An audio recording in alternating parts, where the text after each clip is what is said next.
رسول اللہ صلی اللہ علیہ وآلہ وسلم نے فرمایا، 3 آدمی چل رہے تھے، بارش نے انہیں آ لیا اور انہوں نے مڑ کر پہاڑی کی غار میں پناہ لی۔ اس کے بعد ان کے غار کے منہ پر پہاڑ کی ایک چٹان گری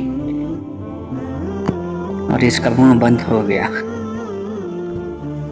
اب بعد نے بات سے کہا کہ تم نے جو نیک کام کیے ہیں ان میں سے ایسے کام کو دھیان میں لاؤ جو تم نے خالص اللہ کے لیے کیا ہو، تاکہ اللہ سے اس کے ذریعے دعا کرو،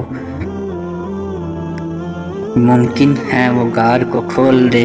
اس پر ان میں سے ایک نے کہا، اے اللہ، میرے والدین تھے اور بہت بوڑھے تھے اور میرے چھوٹے چھوٹے بچے بھی تھے، میں ان کے لیے بکریاں چراتا تھا اور واپس آ کر دودھ نکالتا تھا، تو سب سے پہلے اپنے والدین کو پلاتا تھا، اپنے بچوں سے بھی پہلے۔ ایک دن چارے کی تلاش نے مجھے بہت دور لے جا ڈالا، چنانچہ میں رات گئے واپس آیا، میں نے دیکھا کہ میرے والدین سو چکے ہیں۔ میں نے معمول کے مطابق دودھ نکالا، پھر میں دوہا ہوا دودھ لے کر آیا اور ان کے سرہانے کھڑا ہو گیا۔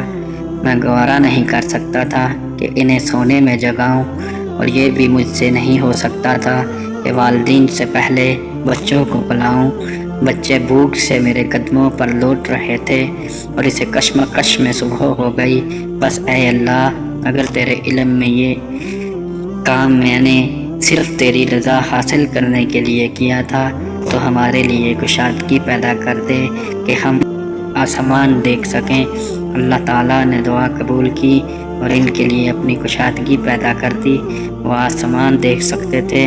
دوسرے شخص نے کہا، اے اللہ، میری ایک چچا زاد بہن تھی اور میں اس سے محبت کرتا تھا، وہ انتہائی محبت جو ایک مرد ایک عورت سے کر سکتا ہے۔ میں نے اس سے مانگا تو اس نے انکار کیا اور صرف اسی شرط پر راضی 100 دینار ہوں۔ میں نے دوڑ کی اور اسے دونوں پاؤں کے درمیان میں بیٹھ گیا تو اس نے کہا کہ اے اللہ کے بندے، اللہ سے ڈرو اور مہر کو مت توڑو۔ میں یہ سن کر کھڑا ہو گیا اور زنا سے باز رہا۔ بس اگر تیرے علم میں بھی میں نے یہ کام تیری رضا و خوشنودی حاصل کرنے کے لیے کیا تھا تو ہمارے لیے کچھ اور کشادگی چٹان کو ہٹا کر پیدا کر دے۔ چنانچہ ان کے لیے تھوڑی سی اور کشادگی ہو گئی۔ تیسرے شخص نے کہا کہ اے اللہ، میں نے ایک مزدور ایک فرق چاول کی مزدوری پر رکھا تھا، اس نے اپنا کام پورا کر کے کہا کہ میری مزدوری دو۔ میں نے اس کی مزدوری دے دی، لیکن وہ چھوڑ کر چلا گیا اور کہ اس کے ساتھ بے توجہی کی۔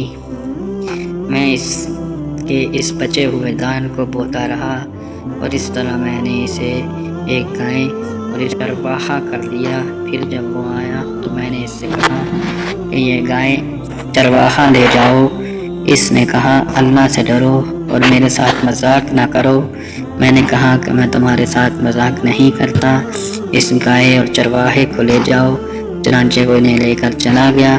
بس اگر تیرے علم میں بھی میں نے یہ کام کیا تیری رضا و خوشنودی حاصل کرنے کے لیے کیا تھا تو چٹان کی وجہ سے غار سے نکلنے میں جو رکاوٹ باقی رہ گئی ہے اسے بھی کھول دے۔ چنانچہ اللہ تعالیٰ نے ان کے لیے پوری طرح کشادگی کر دی، جس سے وہ ناظرین، اگر آپ کو یہ ویڈیو اچھی لگی تو ویڈیو کو لائک کریں، چینل پر نئے ہیں تو چینل کو سبسکرائب کر دیں۔